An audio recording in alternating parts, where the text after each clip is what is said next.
One of the biggest mistakes we see people make with their retirement is waiting too long to plan their taxes. And the problem is, by the time that they realize it, it can cost tens of thousands of dollars, sometimes more. Hi, I'm Christian Bauman, and in this video, I want to show you exactly why that happens and what you can do about it. Most people spend their entire careers focused on one thing, saving as much as possible in their 401k. Now that's great, until you realize that most of that money has not yet been taxed. So when retirement comes and you start pulling money out, every dollar is treated like income. In fact, ordinary income. And if you haven't planned ahead, that can push you into a much higher tax bracket than you expected.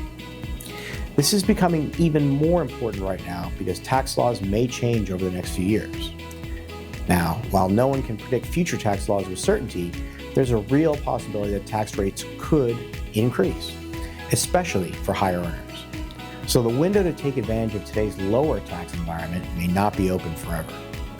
Let me give you a simple example. Let's say you retire with $1 million IRA. If you start withdrawing, say, $60,000 a year to live on, that entire $60,000 is taxable income.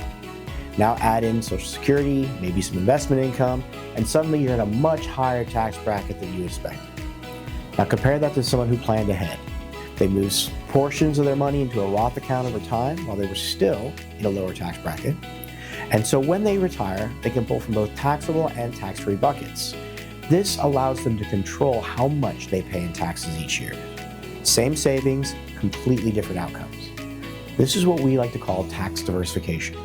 Instead of having all of your money in one tax bucket, you spread it across different types of accounts. So in retirement, you have options. And options are what gives you control. The key takeaway is this. Tax planning is not something you do once you retire. It's something you need to start years ahead of time. Because once you're already taking distributions, your flexibility becomes much more limited. If you're within 5 to 10 years of retirement, this is one of the most important things to start thinking about now. Even small adjustments, they can make a big difference later. If you have questions about how this may apply to your situation, we are always here to help.